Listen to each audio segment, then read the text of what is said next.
बच्चों, आज हम लोग कक्षा 9 गृह विज्ञान पाठ 4 का अध्ययन करेंगे, जिसका शीर्षक है अर्थव्यवस्था तथा परिवार की मूलभूत आवश्यकताएं।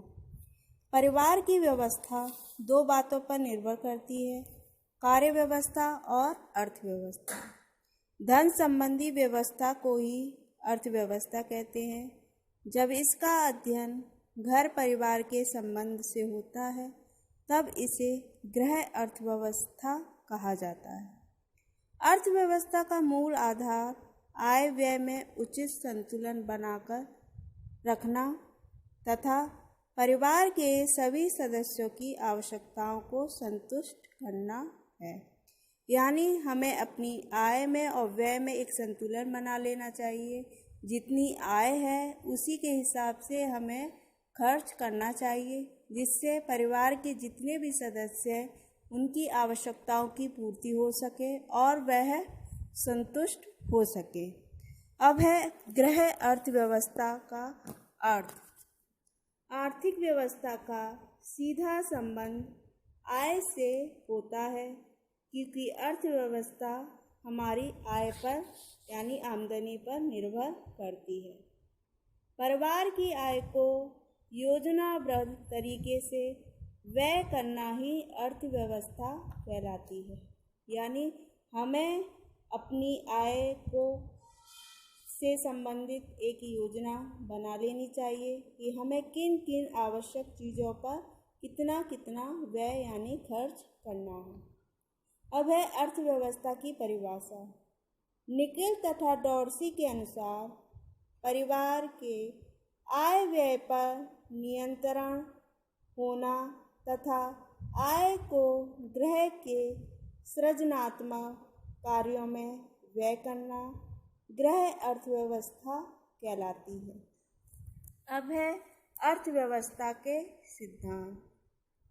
अर्थव्यवस्था के कुछ सिद्धांत होते हैं, जिनका पालन करने से गृहिणी गृह अर्थव्यवस्था को एक सफल गृह अर्थव्यवस्था बना सकती है।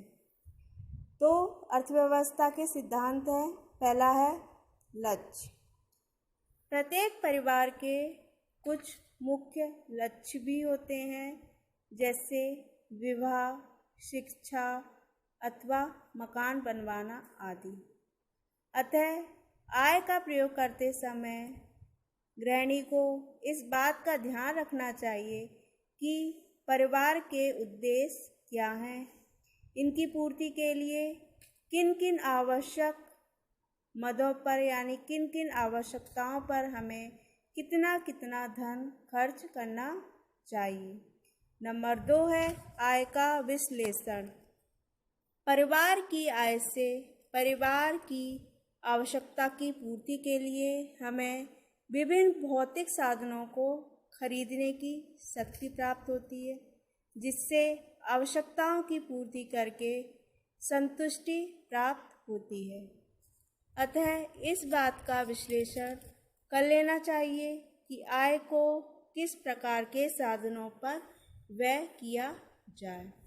नंबर 3 है अल्पकालीन तथा दीर्घकालीन योजनाएं। अर्थव्यवस्था की कुशलता परिवार के उचित नियोजन पर निर्भर होती है।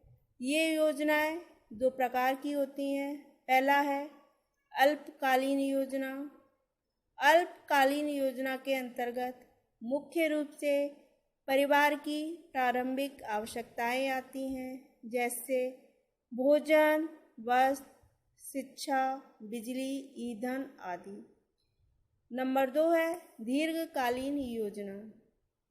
दीर्घकालीन योजनाओं में मकान बनवाना, उच्च शिक्षा, विवाह, व्यवसाय या उद्योग संबंधी आवश्यकताएं आती हैं। जैसे लड़की की शादी दीर्घकालीन लक्ष्य है, जबकि अनाज का संग्रह अल्पकालीन यानी लघुकालीन लक्ष्य है। दीर्घकालीन लक्ष्य लंबे समय की योजना बनाकर पूर्ण किए जाते हैं, जबकि जो लघुकालीन लक्ष्य हैं वो हमारी वर्तमान की आवश्यकताओं को में रखकर बनाए जाते हैं। यानी वर्तमान में हमें किन किन चीज़ों की ज़रूरतें हैं उसको ध्यान में रखकर बनाए जाते हैं। नंबर 4 है भविष्य का ध्यान। अपने आय व्यय में बचत करके हम इस प्रकार कुछ धन संचय करें जो हमारे भविष्य तथा वृद्धावस्था में काम आ सके।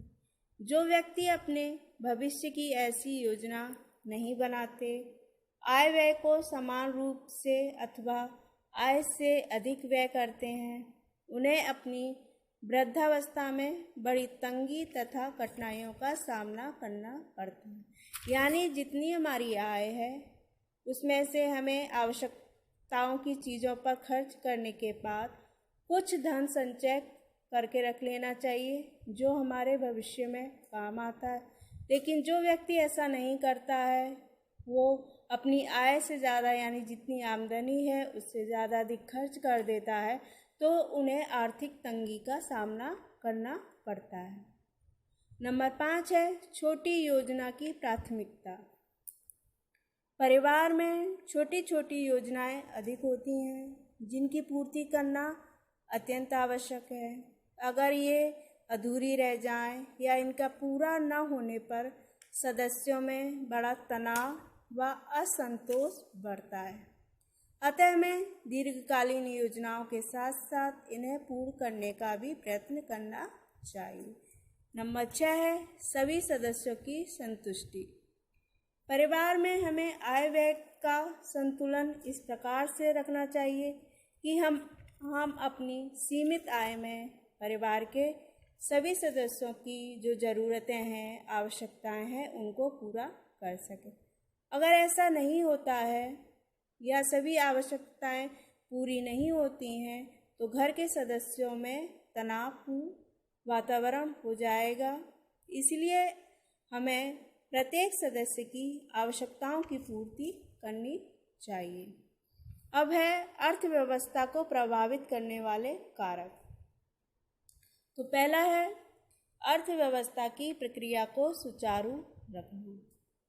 पारिवारिक आय व्यय को व्यवस्थित रूप से योजना चलाने को ही हम अर्थव्यवस्था की प्रक्रिया कहते हैं। इस प्रक्रिया के अंतर्गत आय व्यय में संतुलन रखना आवश्यक है। अतः यह कारक परिवार की अर्थव्यवस्था को गंभीर रूप से प्रभावित करते हैं। यानी अब मैं अपनी सीमित आय में ही परिवार के सभी ज़रूरतें, सभी आवश्यकताओं की पूर्ति करनी चाहिए। अगर ऐसा नहीं करते हैं तो हमारी गृह अर्थव्यवस्था बिगड़ जाती है। नंबर 2 है परिवार के मुखिया की भूमिका। परिवार की अर्थव्यवस्था को चलाने के लिए जो घर का मुखिया है वही धन अर्जन करने का प्रमुख कार्य करता है। परिवार की आय मुखिया की आय की अर्थव्यवस्था को मुख्य रूप से प्रभावित करती है। कभी कभी ऐसा भी होता है कि मुखिया के अतिरिक्त परिवार का कोई दूसरा सदस्य भी धन अर्जित करता है, तो उसकी आय भी अर्थव्यवस्था को प्रभावित करने वाला कारक माना जाता है। नंबर 3 है पारिवारिक व्यय उत्तम प्रकार से नियोजित करना। आय के साथ साथ हमें व्यय का नियोजन भी अत्यंत महत्वपूर्ण है। यानी हमें खर्च को भी नियोजित करना चाहिए। परिवार की आय कितनी भी अधिक क्यों ना हो, यानी कितनी भी ज़्यादा क्यों ना हो, यदि हम व्यय यानी खर्च को नियोजित ढंग से ना करें तो अर्थव्यवस्था चरमरा जाती है। यदि हमारी कितनी भी ज़्यादा आय हो लेकिन हम फिजूल खर्ची यानी जो हमारी ज़रूरतें नहीं है, जो आवश्यकताओं की चीज़ें नहीं हैं, अगर उन पर ज़्यादा खर्च कर देते हैं तो हमारी जो गृह अर्थव्यवस्था है बिगड़ जाती है और हमें आर्थिक तंगी का सामना करना पड़ता है। नंबर 4 है भौगोलिक परिस्थिति। किसी भी साधन की भौगोलिक स्थिति के अनुसार मूल आवश्यकताएं भी भिन्न भिन्न हो सकती हैं। जैसे गर्म स्थानों में सूती वस्त्र तथा ठंडे स्थानों में ऊनी वस्त्रों की आवश्यकता होती है। नंबर 5 है परिवार का आकार। परिवार के आकार का तात्पर्य है परिवार में सदस्यों की संख्या। परिवार का आकार जितना बड़ा होगा खर्च भी उतने ही अधिक होंगे। अतः सीमित आय वाले परिवार का आकार बड़ा होने पर उनका रहन सहन का स्तर निम्न हो जाता है। नंबर 6 है समाज में होने वाले सामाजिक व आर्थिक परिवर्तन। समाज में होने वाले निरंतर जो सामाजिक व आर्थिक परिवर्तन है उनसे भी हमारे परिवार की अर्थव्यवस्था प्रभावित होती है। जैसे आधुनिक फैशन, मनोरंजन, फिल्म, नए नए साधन, उपकरण आदि कारक हमारे व्यय को यानी खर्चे को निरंतर बढ़ाते रहते हैं। इस प्रकार के खर्चे यानी व्यय के निरंतर बढ़ने से हमारी परिवार की अर्थव्यवस्था भी बिगड़ने लगती है और हमें आर्थिक संकट से गुजरना पड़ता है। धन्यवाद।